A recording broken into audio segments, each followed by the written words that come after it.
Over the past 32 years, MarketScan has established itself as an authority in the automotive industry by providing cutting-edge analytics and retailing solutions.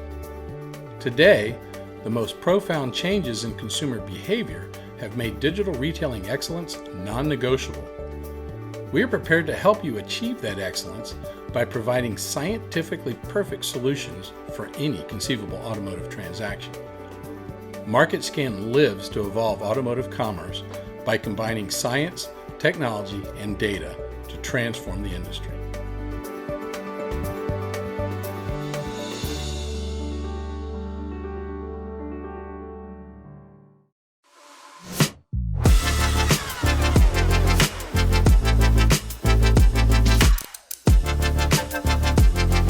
You're watching coverage of the 2021 Virtual NADA Show on CBT News.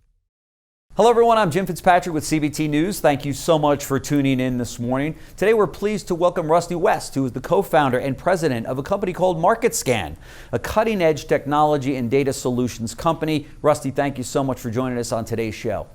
Well, Jim, thank you. It's a pleasure to be with you. Sure. We figured you are just the guy to talk to today because all of the craziness that has gone on here in the retail automotive sector in 2020, there's dealers out there still, shaking their heads saying, what was that year all about? And what are some of the takeaways that we can, bring into 2021 to make our dealerships more efficient, more profitable and such? And I know that you work with hundreds, if not thousands of dealers all over the country in doing just that, helping them to make them more profitable. So let's kind of start out there, taking a look at the landscape for automotive, entering into 2021. What are some of the lessons learned and how can we maximize them? That's a great question. So, 2020 obviously was a crazy year, I think, for the whole world, right? Yeah. And especially for the automotive sector.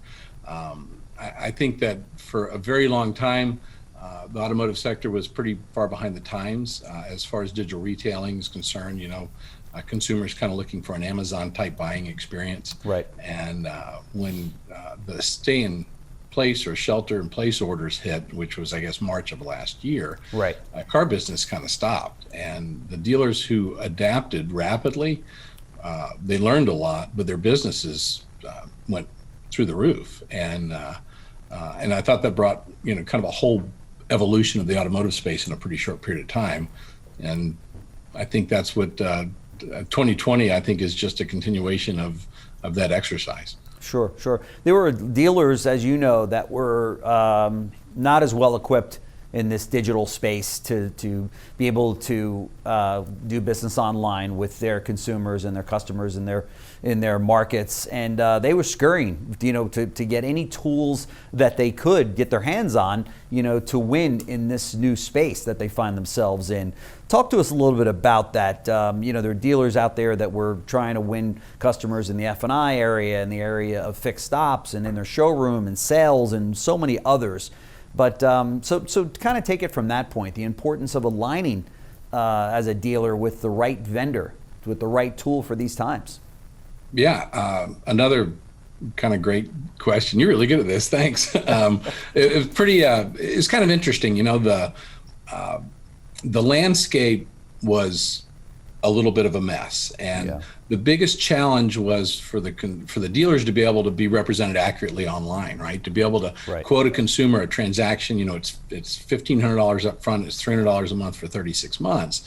And when the consumer went to take delivery of that vehicle, it needed to be $1,500 up front and $300 a month for 36 months. That's right. And that wasn't happening. Yeah. And that's a problem. And for the most part, it wasn't the dealer's fault. It was a disconnect between the dealership and the digital retailing partners that they were employing in order to bring business. And the bulk of the business that was coming into the dealership at that point was through the digital retailing partners because consumers couldn't go to showrooms. Right. So fixing that problem was the biggest challenge. Right. And for those dealers that are out there that aren't as familiar with MarketScan as we are here at CBT News, share with us a little bit about your background as a company, as an individual for that matter. It's very impressive. You've been around for some going on 33 years in the automotive space, and as I said, helping dealers all over North America. But I'll let you pick it up from there. Tell us a little bit about your company. Yeah, thanks. So, we were founded in September of '88, so this will be our 33rd year in business. Congratulations. I tell everybody I started when I was 4, but that's not true. But literally, the company started. I wrote a software package for my dad's dealership when I graduated college, and we've morphed into this. The bulk of our business now is powering a bunch of different technology companies. We're powering about 40 different technology companies. We're in about 8,400 rooftops across the country. 8,400. Yes, sir, 84. Wow. I've got a ticker outside my window. We're at 8393 right now. to be exact, right? If we can get 7 more, we'll be at 8,400. Which Maybe is the we'll most do we've that ever while had. we're on the air, right? Wouldn't that be great? That's right. But yeah, it's been interesting. Our whole business is the aggregation of massive amounts of data, right? All the rebates and incentive stuff, every lending institution program, all the taxes and fees and everything, and being able to calculate payments that accurately represent the terms and conditions under which each participating dealership is willing to transact. Sure. And that's the piece that's the hardest to get right. Like we talked about a minute ago, everybody can calculate an accurate payment, but if we're not calculating a payment that is a payment that the dealership can provide, then we have a mess. And yeah, for if sure. the payment's too low, the customer's expectations are mismanaged. If it's too high, the dealership misses the business because the customer doesn't engage. That's right. It's a no-win situation either way, because as you know, a customer may come in and they may even take delivery of the car, even though now the payment's $10 a month higher than what they were told online, or $20 a month, or maybe $50 a month. And yeah, they may take delivery of that car, but they're not real happy about it. And today, with reviews being what they are, and we're looking for repeat business, and we're looking for good referrals, dealers that are listening, don't be mistaken to think that if you sold 250 cars last month, you have 250 fans out there. It could be you have 100 fans, and the other 150 go and say, I bought the car, but I'll never buy there again. And in large part, one of the reasons can be just what you just mentioned, that disconnect between what they were told online. They drove all the way down there. They decided you're the dealership they're going to do business with. Lo and behold, what do you mean this isn't the deal you told me? The interest rate isn't the same. The monthly payment, now you need more down payment than what we thought we needed before we got in the car to come down here. Tell us about the importance of that today. Yeah, it's crazy. 15 years ago, people would look at J.D. Power scorecards and all that kind of stuff, and we didn't have the instantaneous ability right. to say, hey, these guys are fantastic, or destroy their reputation in a very short period of time. That's right. And of course, right now, nobody can go out to restaurants, but I don't know how many great restaurants we found because of good Yelp reviews. Yeah. And I also don't know how many restaurants we've avoided going into because there was a customer that, That's exactly right. Because they got bad reviews. And car dealerships are subject to the exact same set of standards. And, That's right. consumers, and you guys know this as well as anybody else, but an unhappy guy's going to tell everybody he can think of, right? That's exactly right. So, That's exactly right. Yeah. There's no question. And even if you see something on a review about a dealership and you say, well, I'm still going to go in, they have the car that I want, but I'm going to be looking out for what they just said in the review, right? Am I going to be, told one thing and given another or what have you, just like it said in the review? So now the dealership is really under the microscope. Is it right? No question about it. I've been in this space forever, and I say forever. I've been in this space since long before I've been on this earth, kind of, because my dad was in the car business years before he met my mom. You bleed oil, as they say. Yeah, right. So, right. But there was always this stigma, the car dealer, and you kind of have the goofy image of the slick back hair, the big teeth, the polyester sport coat, plaid sport coat, and the bait and switch guy, right? You're right. And I think dealers, for the most part, have done a stellar job of moving past that stigma and building a great reputation. Right. And when COVID hit, 90 days into COVID, we were right back to 1982, right? But it wasn't the dealer's fault. But they still, the consumer the consumer only knows what the consumer sees, and the consumer sees, hey, this guy seems like he's baiting and switching me. Yeah. And then the stigma, the problem, the polyester sport coat, plaid polyester sport coat comes right back in their minds, and that's right. And it's a big setback. That's exactly right. We had a discussion prior to today's meeting you and today's interview, and I think you told me, which was an alarming number, that you had 3,000 rooftops going into 2020, and then you just mentioned that you're up to 8,400 and some. So yes. That's what COVID did to your business, right? I mean, that's an incredible amount of growth there, right? Yes, sir. It was. I pinch myself almost every morning. Sure. Right? Going through this, I mean, it's arguably the very worst, for sure the worst thing that we've ever seen globally in my lifetime, right? And in 30-something years, we've seen the economy crash a few times, and we've gone through all the pains associated with that. And when this thing first hit the scene, I thought, oh man, here we go again, right? Yeah. And so we all sat on pins and needles for a little bit. Sure. I remember getting ready for NADA, which was in February, right? Yeah. And we were all excited because we hit, I think, 3,400 rooftops, and we're like, that's great. That's a lot of rooftops. We haven't been there a long question. time. And we've added, we closed out the year at over 8,000 rooftops. And how do you ramp up for that? I mean, is it just a question of everybody pulling together and saying, okay, we're going to add now some 5,000 more rooftops in a 10-month period of time?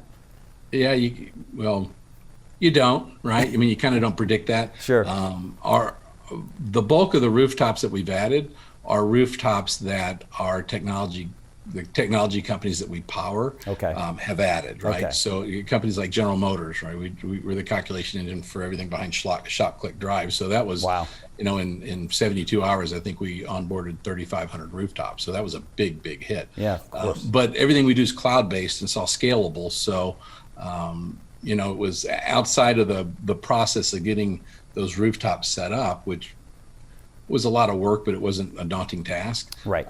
The rest of the infrastructure was already in place, and we needed it to be scalable. We had no idea it was going to scale that quick, so we got lucky, to be honest with you. Today's out there in the auto sector, it's really a data play, isn't it? I mean, it's all about having the right data. To win the customer over, to know where they're shopping, to know when they're ready to buy, and then of course when they do buy, to be able to have the data available to you, to your point, to be able to serve that customer with accurate numbers, whether it be a percentage, whether it be an approval, whether it be a monthly payment or a down payment. These things matter, right? That's really where the rubber meets the road in this industry, isn't it? Is in the finance office. Well, it's all in the details. We have this.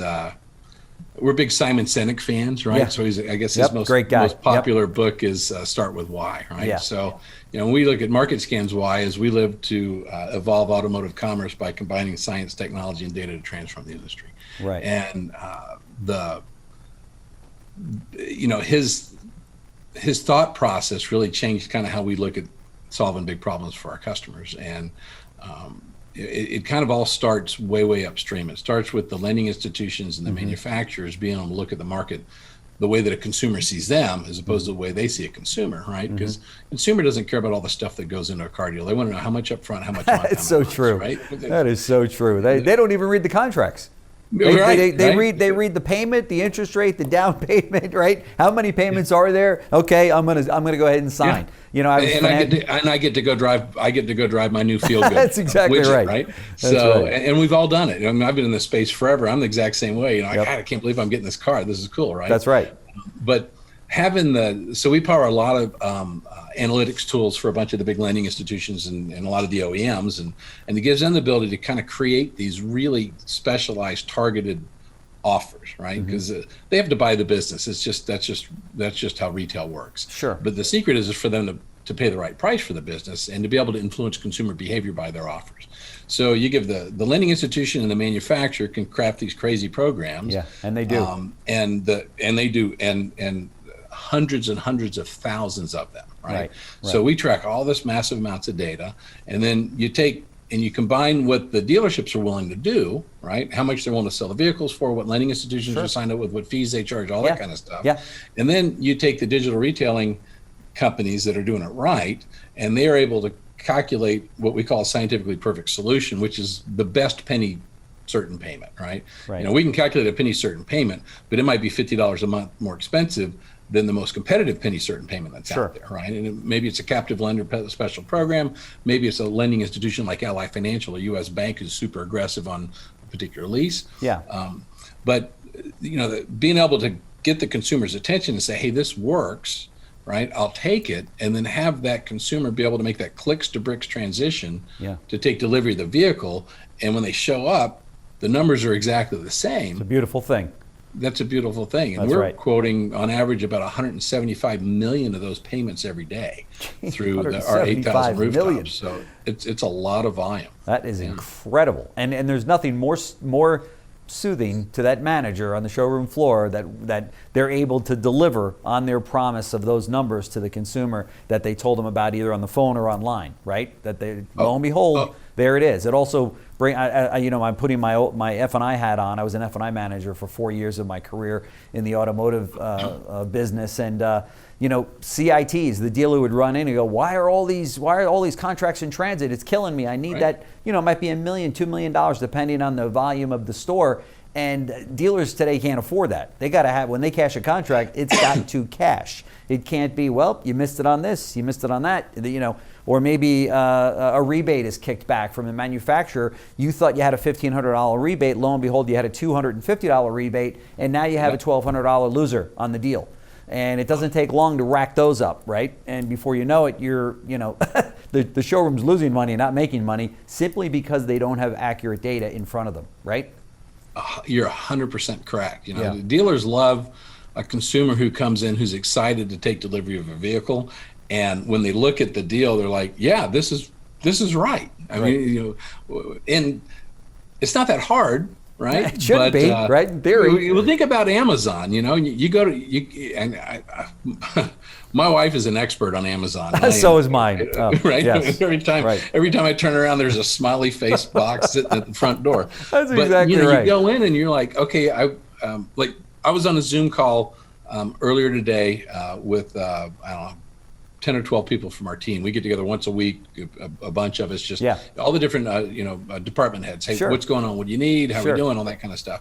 And one of the gals, the microphone on her laptop was sounding horrible. So I'm like, I'm just gonna get you a new one, right? So I go on Amazon, give me your home address, click, click, click, boom, boom, boom, and the thing's gonna be there Sunday.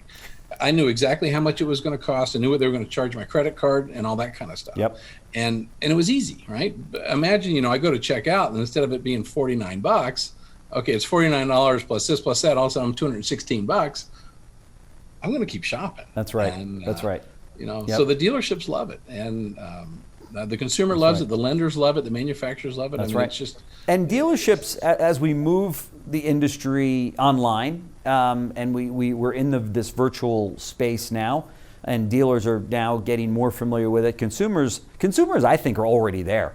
I mean, the more, if I see another Carvana commercial that tells you, why would you ever put up going to a dealership when you can go to your phone, your tablet, your desktop, and look at the car 360 degrees inside and out, every which way. That's where the industry is headed, but they can't get there. They can't cross the finish line unless there is a company like yours providing them with that back end data, right? I mean, it's imperative. I know the dealers that are listening to us today know what I'm talking about, because that's really the roadblock in many cases. They'll say, yeah, we can deliver the car. We got the vehicles, we got the service, we can get the car ready, we've got the manpower to deliver the car, the great sales department that can go over the car.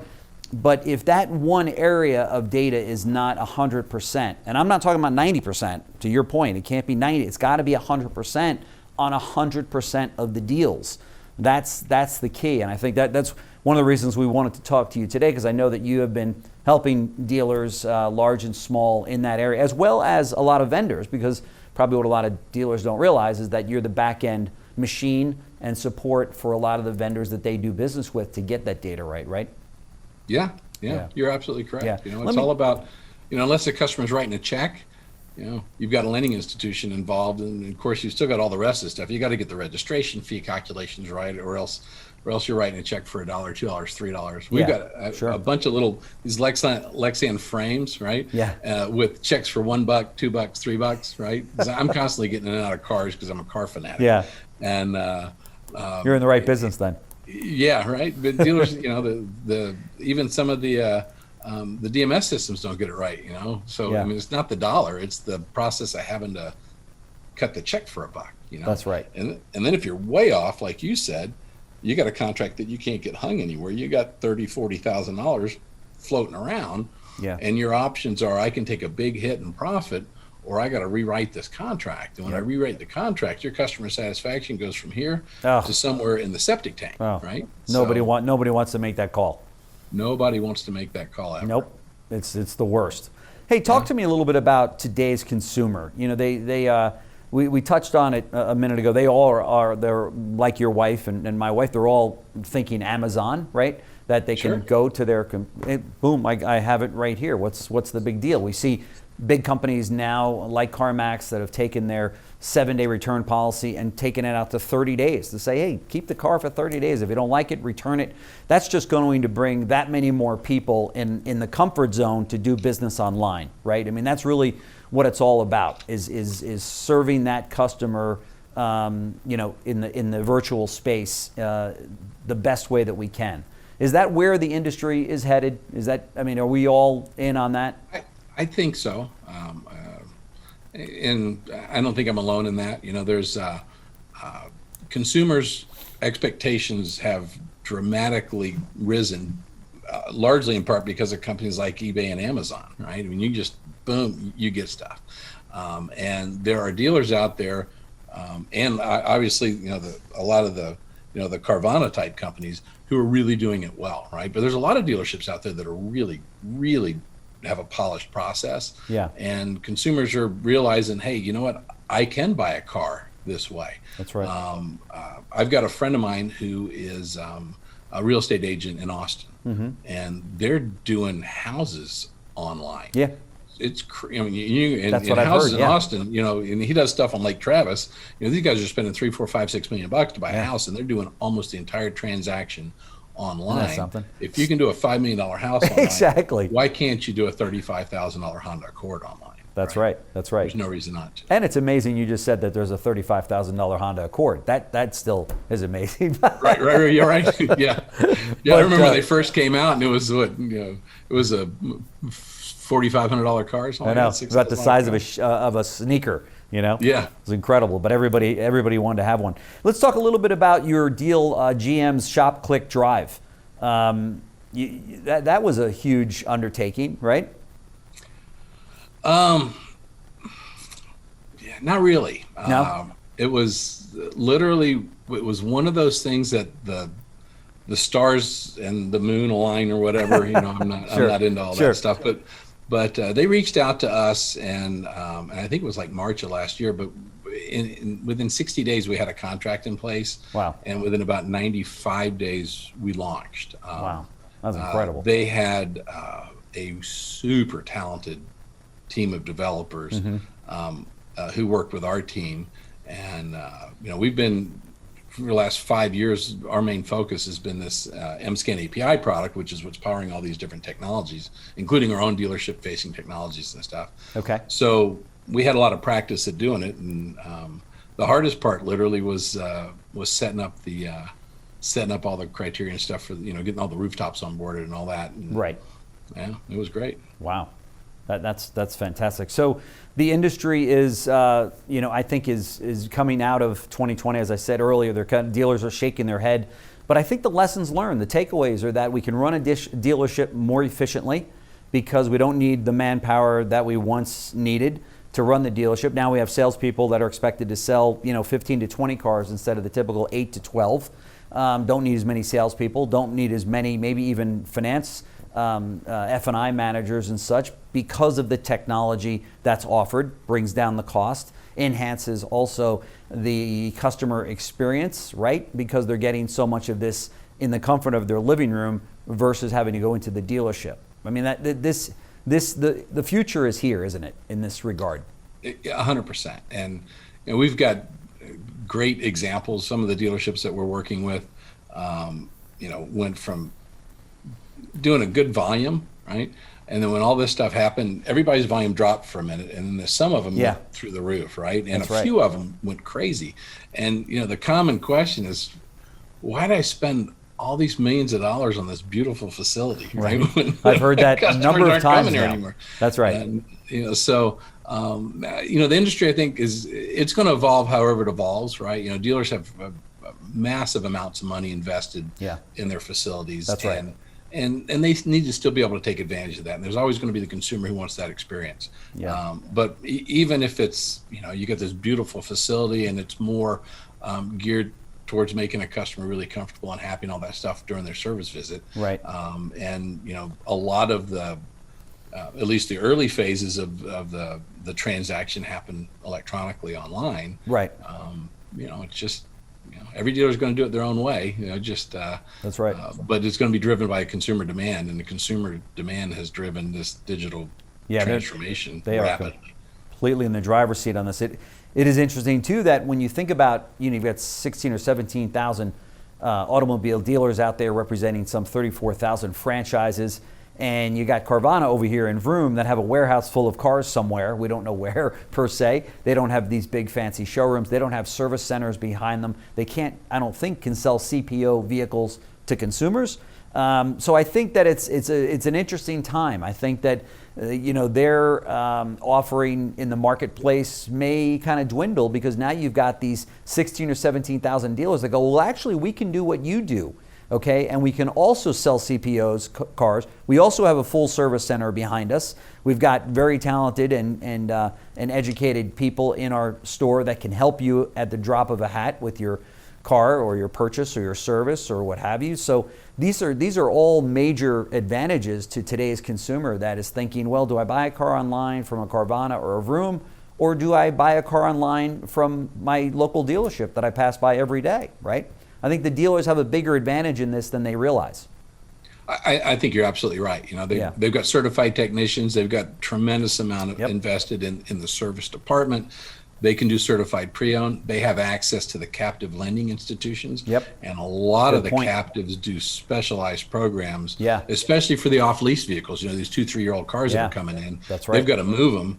And for the most part, the lenders don't want them back because they're pretty aggressive on setting residual values. If they go to auction, they might take a residual hit. But if they offer a really good program, which a lot of them do, the dealership can deliver that program and sell that vehicle for a price point where the lending institution and the dealership, there's a great balance there, and the lenders don't get hammered on the residual loss. That's so right. it's the dealers are literally, if the dealers who do it right, they're in the catbird seat. They literally they're in control, and that's right. We think they'll pull it off. I mean, there's a lot of them out there, and there's some very, very bright people in that space. So it's going to be an interesting show. There's no question about it. Well, there's 8,400 that are doing it right now. Those are your customers and your rooftops, because they are aware of this and they know that is where the rubber meets the road. Getting the data right, the information right. I think that you bring a huge service to today's dealer to be able to compile all that data that's needed, whether it be interest rates or rebates or down payments or banks or whatever the case might be. That is an area that has always been challenging or challenged for automobile dealers. There's no question about it. I was a dealer with an F&I. I was on the desk, and when it came to what kind of a gross profit do we have in this vehicle, you pointed to 15 different people, and well, what's the rebate? Well, were they in the military? Is it a first-time buyer? Yeah. Is it a repeat? Is it a loyal cousin? What is the deal? So I and if it's 4 or 5 of them, how do you stack those rebates to get the most amount of money? That's exactly right. Right. And if the car was sold on a Wednesday and not on the last day of the right, yeah. Was it when the contract was cashed that it matters, or when it was written? And then it's crazy. It's absolutely crazy. But on behalf of the industry, I thank you for putting all of that together for us, because I shudder to think what that's like without some sort of company like yours to help you in the process. So, Well, thank you. Rusty West, co-founder and president of MarketScan. I know that you've heard of that company. They've been around now 33 years, knocking the cover off the ball and doing it right for dealers and providing you, the dealer, with the tools necessary to win in this virtual world that we live in and to help you get more online sales. Because I'm telling you, that is where this industry is headed. And so, Rusty, thank you so much for taking the time out of your schedule to help us here figure this out at CBT News. Love to have you back to talk more about it, because I know I'm going to get a lot of questions after dealers see this interview with you. So thank you so much. Hey, the pleasure was all mine. It was a lot of fun, and I would be honored if you had me back. So, great. We'll do it. So I appreciate it very much. Thanks. Thanks for watching CBT News, the voice of the retail automotive industry.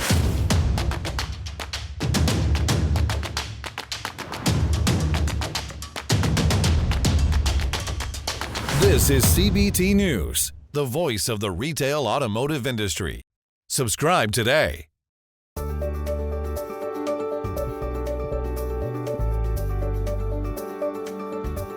Over the past 32 years, MarketScan has established itself as an authority in the automotive industry by providing cutting-edge analytics and retailing solutions.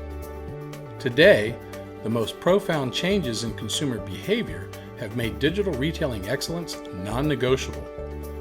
We are prepared to help you achieve that excellence by providing scientifically perfect solutions for any conceivable automotive transaction. MarketScan lives to evolve automotive commerce by combining science, technology, and data to transform the industry.